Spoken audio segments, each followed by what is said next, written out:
Welcome back to News and AI for the Humanities. I'm Megan McInnes Dominguez, Associate Professor of Spanish at the University of Delaware. This channel explores how today's AI developments actually land in our classrooms, archives, research, and communities.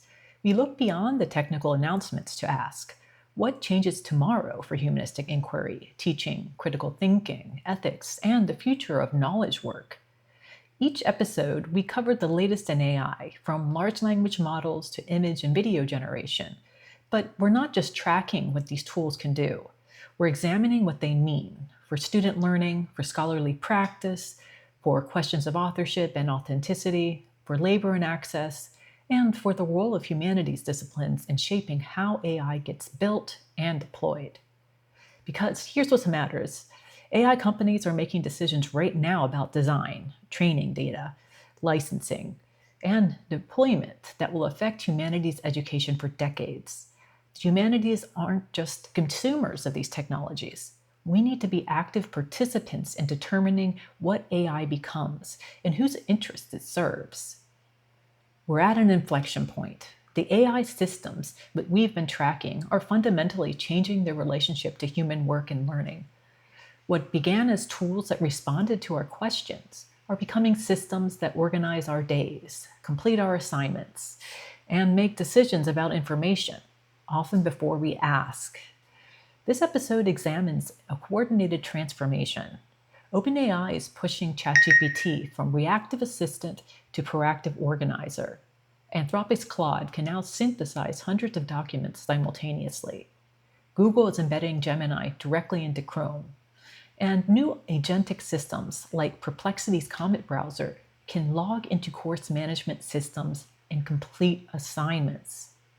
Meanwhile, the legal and economic foundations are shifting with billion-dollar copyright settlements, new licensing standards, and corporate partnerships restructuring around public benefit models.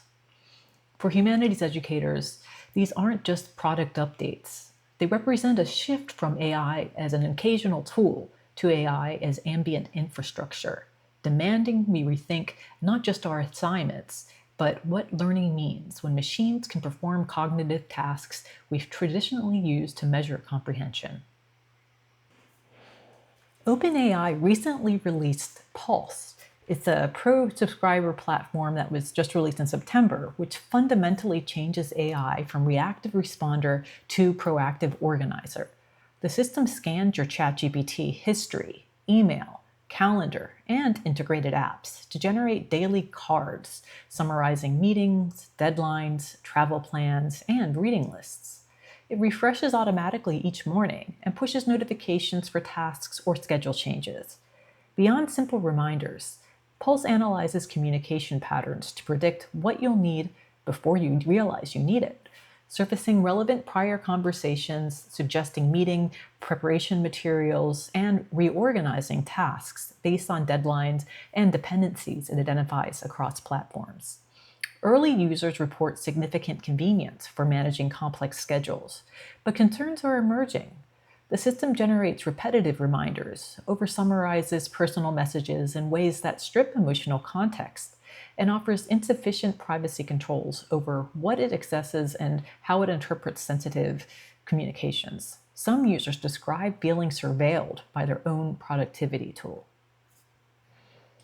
Pulse doesn't neutrally organize your day. It encodes particular assumptions about productive work, valuable attention, and appropriate task sequencing. For humanities scholars whose work requires sustained attention to seemingly tangential materials, serendipitous discovery through browsing, and meandering deep reading that doesn't fit into task cards, Pulse's optimization logic may actively undermine the cognitive practices that generally incite. When AI decides which emails deserve attention, which meetings require preparation, and which tasks should be prioritized, it makes judgments based on pattern matching across millions of users, most of whom aren't engaged in humanistic inquiry. The system might consistently deprioritize the archival deep dive that seems inefficient, the theoretical reading that doesn't connect to immediate deadlines, or the collaborative conversation that doesn't produce measurable outputs. Over time, Scholars may find their research agendas unconsciously shaped by what the algorithm surfaces rather than by intellectual curiosity. For digital culture and science and technology studies courses, Pulse offers material for examining how productivity software encodes ideologies of efficiency and valuable labor. Have students track their Pulse interactions for a week, documenting what it prioritizes versus what it misses. Then analyze how its notion of productivity aligns with or contradicts humanistic modes of inquiry. This connects to broader questions about algorithmic justice and attention economy.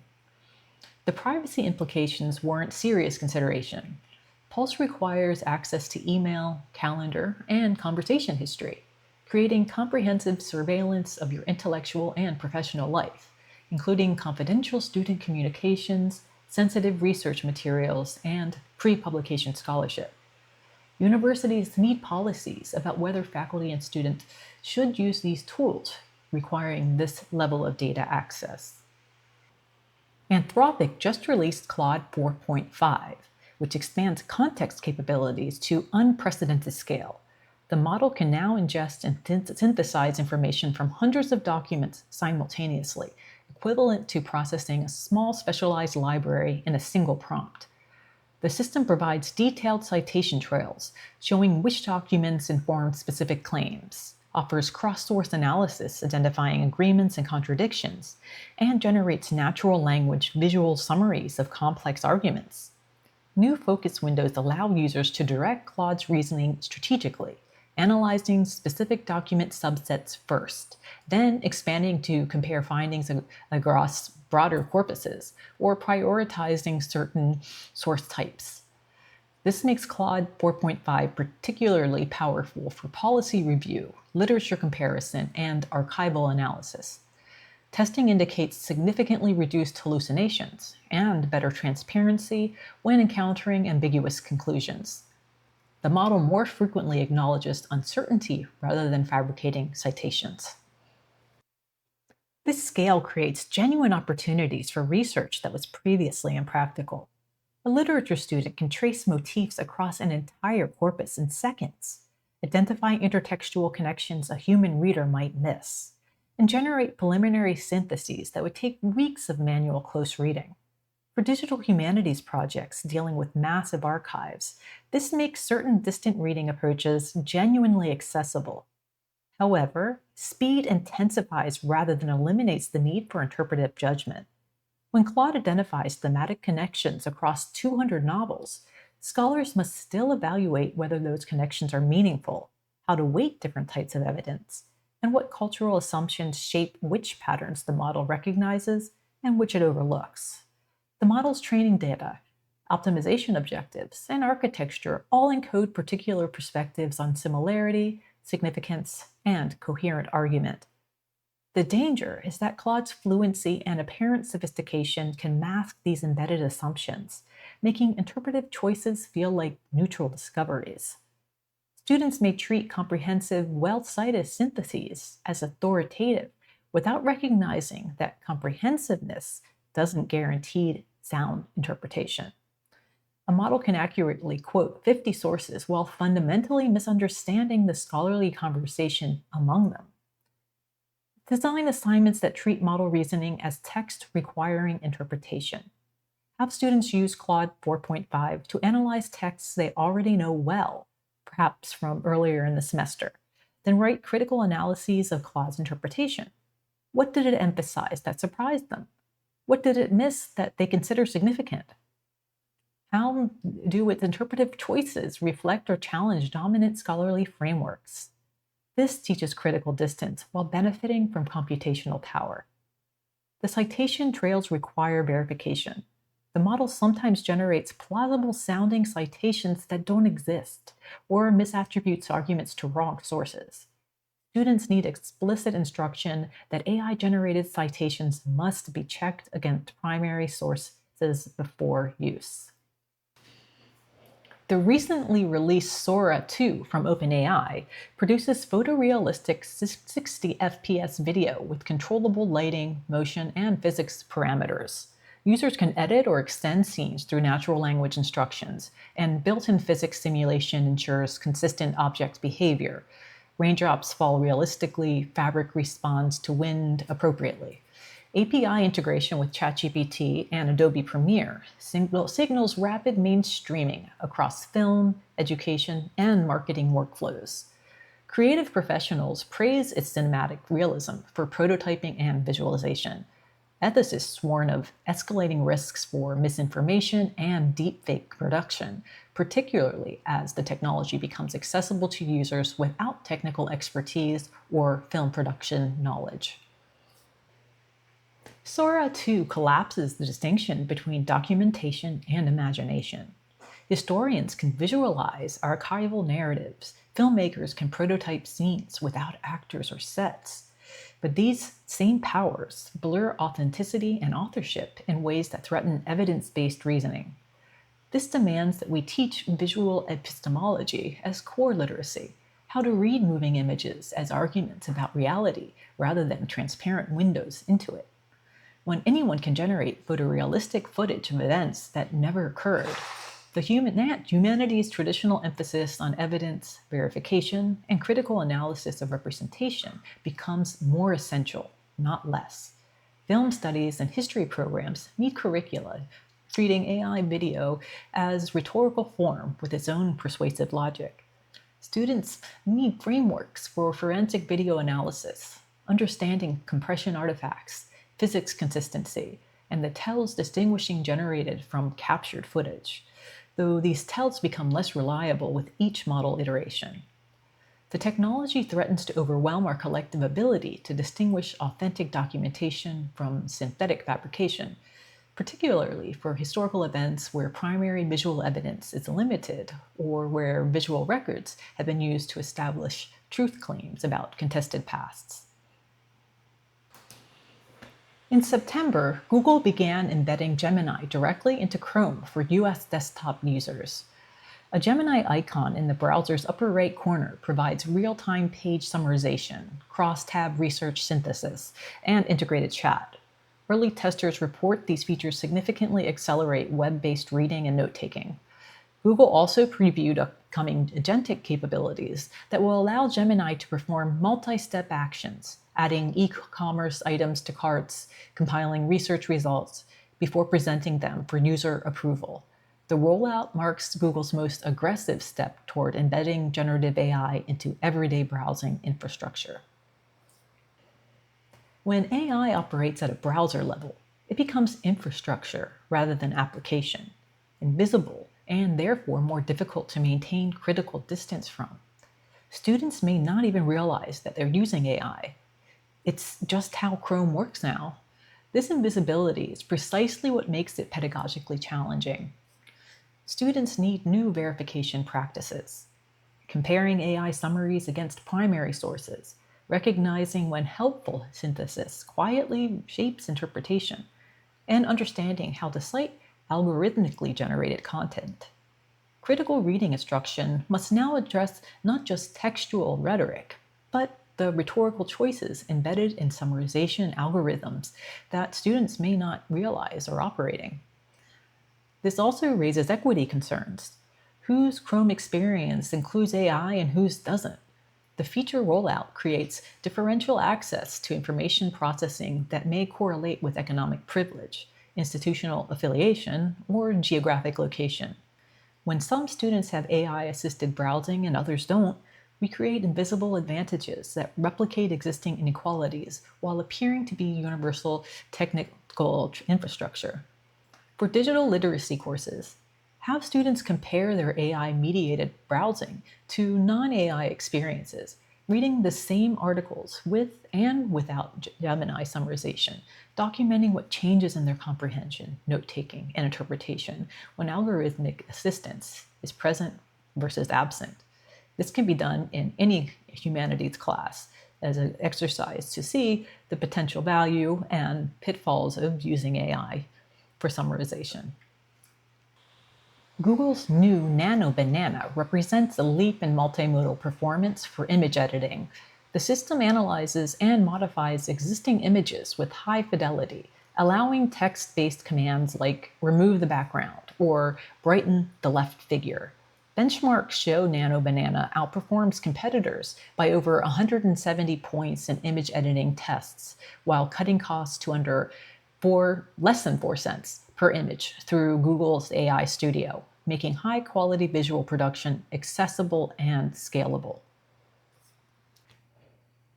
The democratization of advanced image manipulation opens possibilities for digital humanities visualization, art history reconstruction, and archival restoration, but it amplifies ethical concerns about authenticity and manipulated visual histories.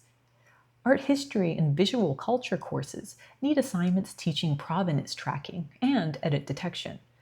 Have students analyze the difference between restoration, or recovering original states, and revisionism, or imposing contemporary aesthetics or ideological preferences. When archival images can be seamlessly altered with natural language commands, removing figures, adding objects, changing contexts, the visual historical record's integrity is threatened. This technology makes possible what was once technically difficult: erasing people from photographs, altering expressions or body language, changing environmental contexts.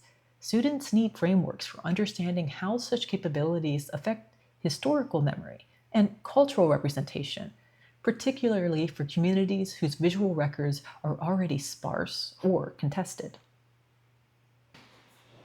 A U.S. district judge approved a $1.5 billion settlement between Anthropic and a coalition of authors who alleged their books were used without permission to train Claude's models. The agreement compensates roughly $3,000 per book and commits Anthropic to establishing a licensing registry for future model training. The ruling arrives amid a wave of similar lawsuits challenging fair use boundaries in AI training data. This is the first large-scale acknowledgement that creative labor has monetary value within machine learning systems. The settlement legitimizes calls for ethical data provenance and fair compensation, but the modest per-book payout invites analysis of how society measures cultural worth.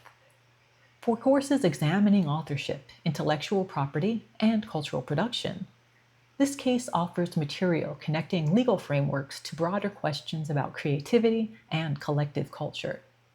Students can analyze competing theories.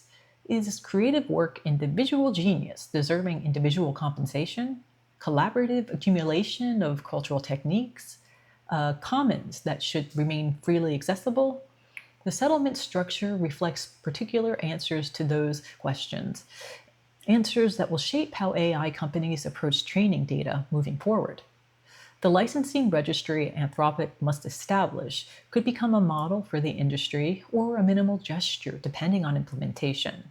Students can research how other industries have handled similar transitions: music sampling, stock photography, academic publishing, to evaluate whether this settlement represents genuine cultural change or temporary appeasement.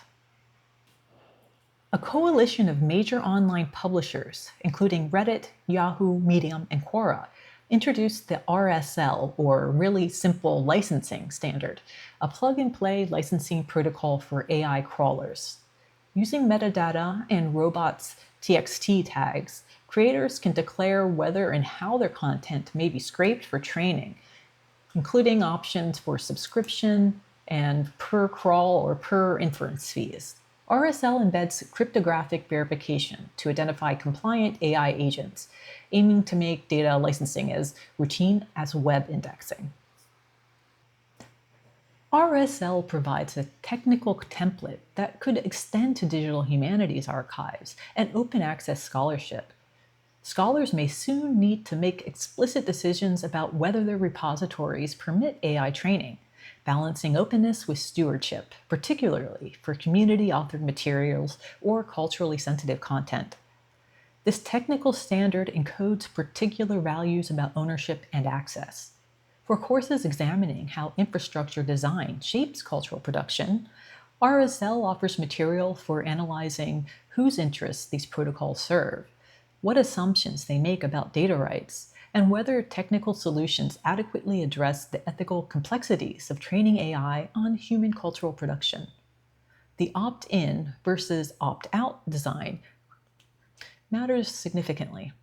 RSL appears to default toward permission unless creators actively restrict access, a choice that privileges AI companies over content creators and shifts burden onto individuals to protect their work. Students can examine how default settings in technical systems reflect and reinforce power relationships. Microsoft quietly added Anthropic's Claude models to Office 365, allowing Word, Excel, and PowerPoint to switch dynamically between Claude and OpenAI's GPT models based on task suitability.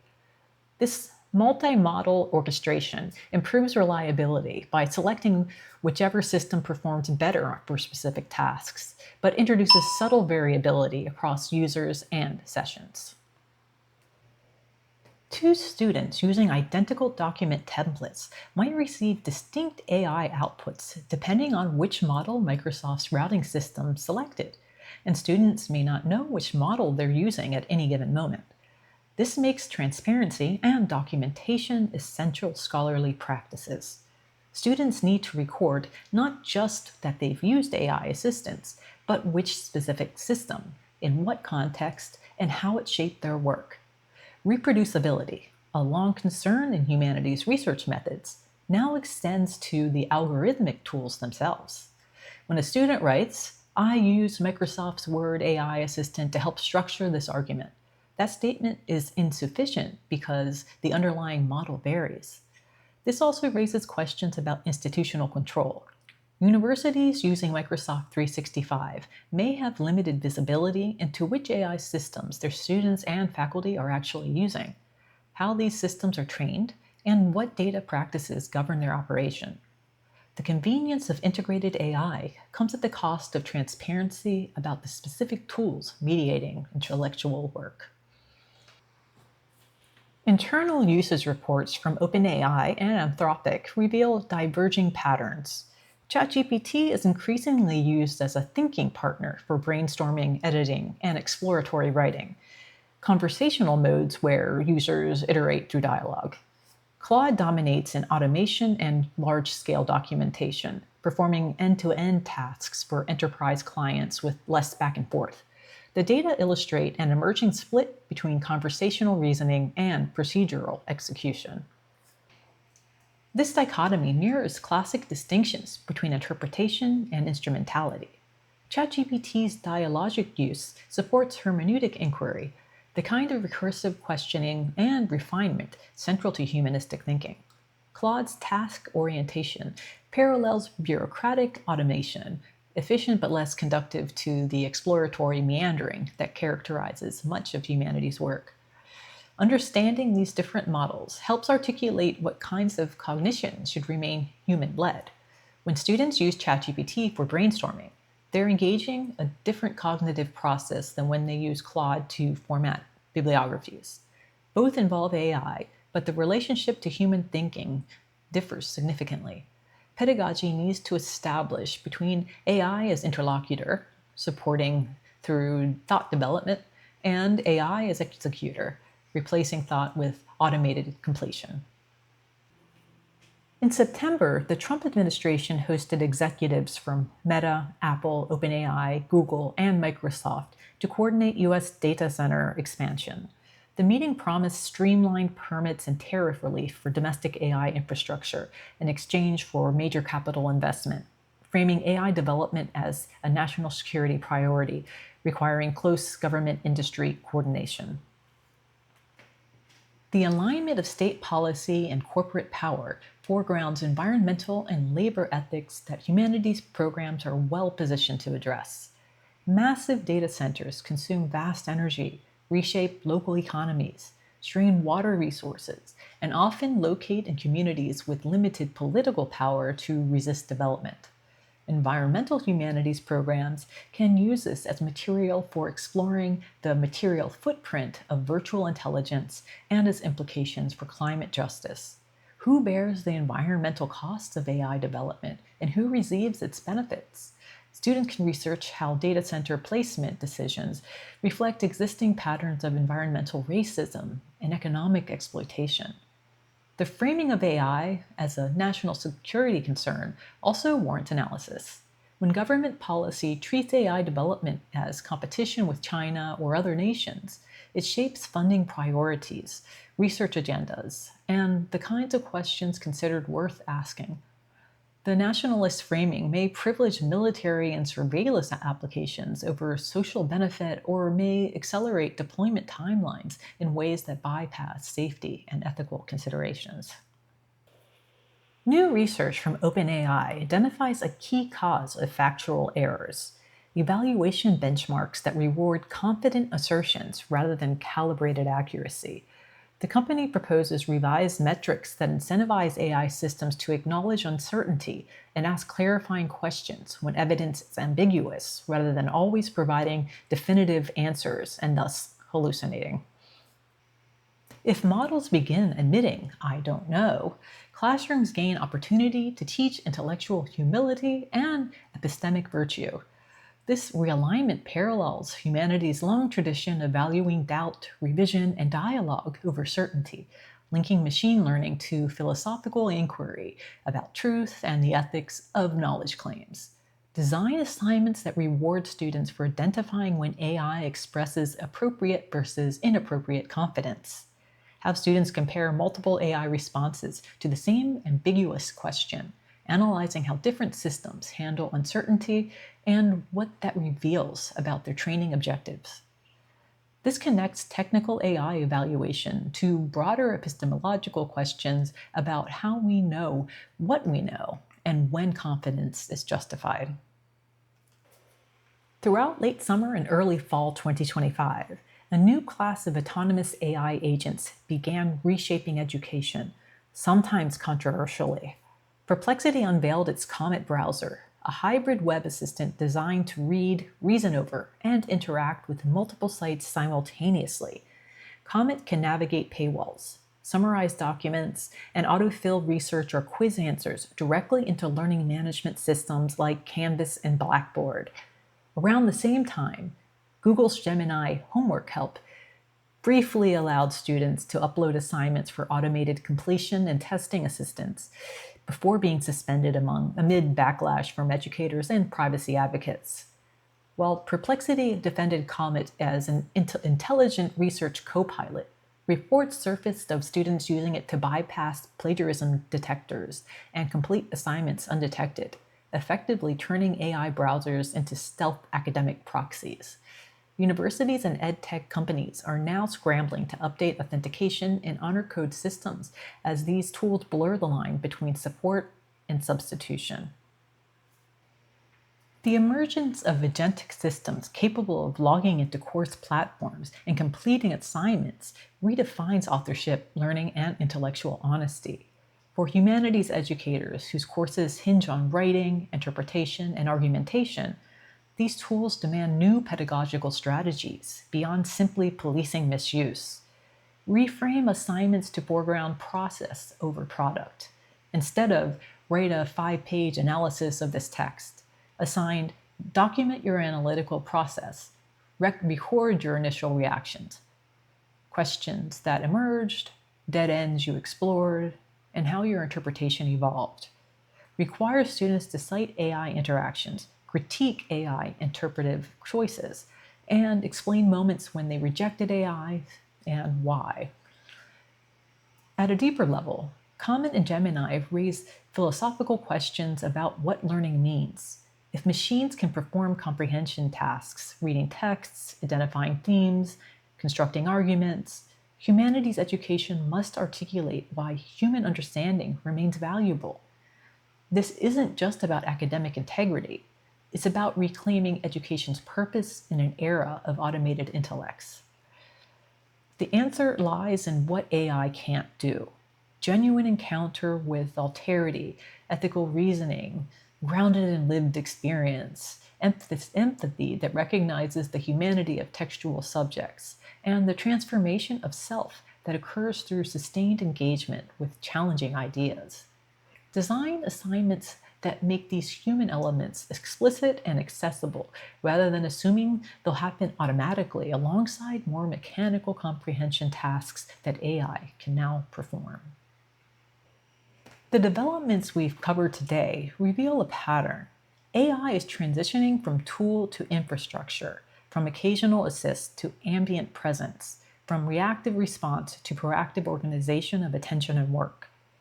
This shift happens unevenly, concentrated in certain platforms, accessible to some users, but not others, visible in some contexts, but invisible in others.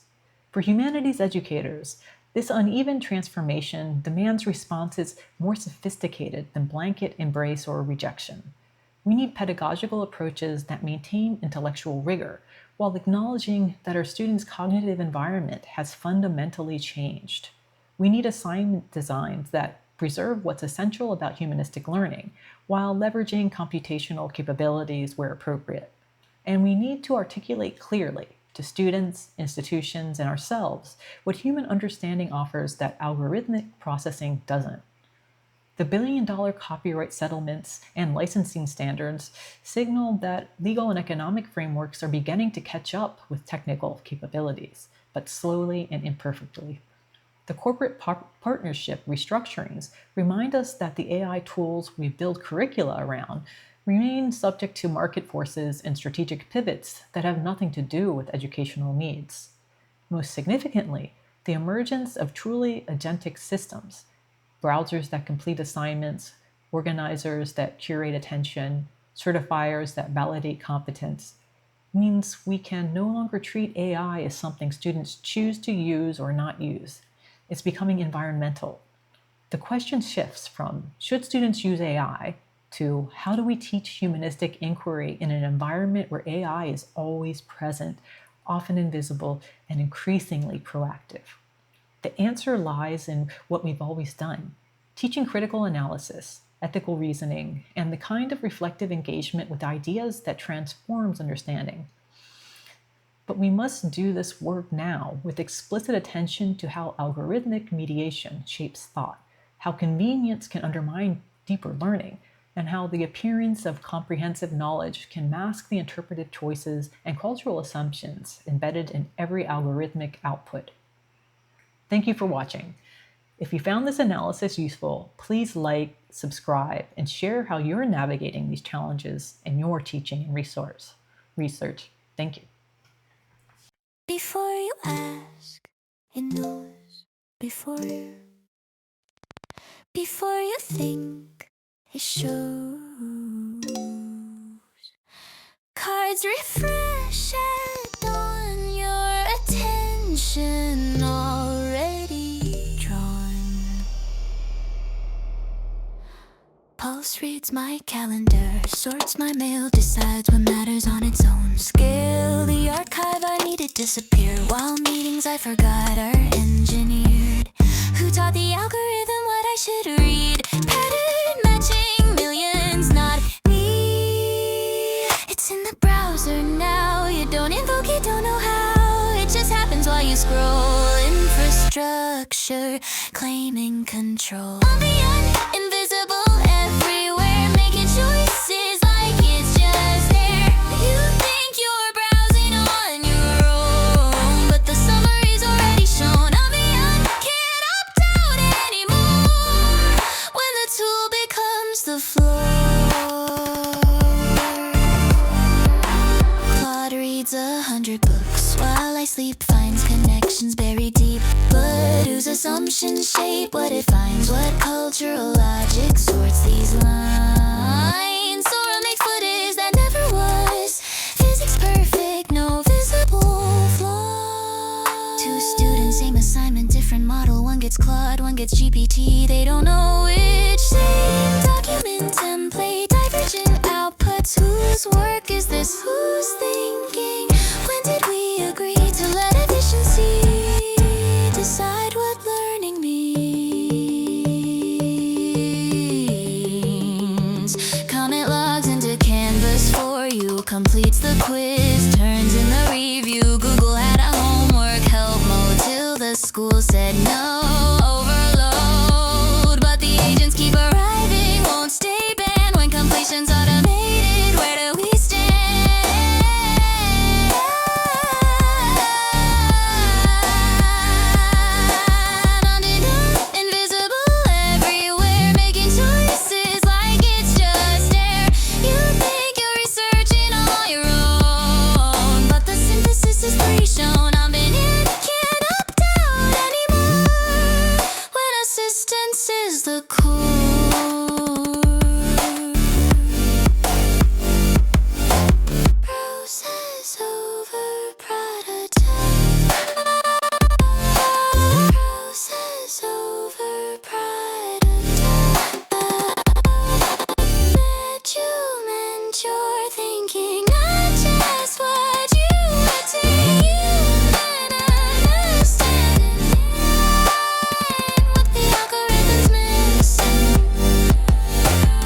invisible to them. I'm pinned. We're teaching in the gap between the human and the app.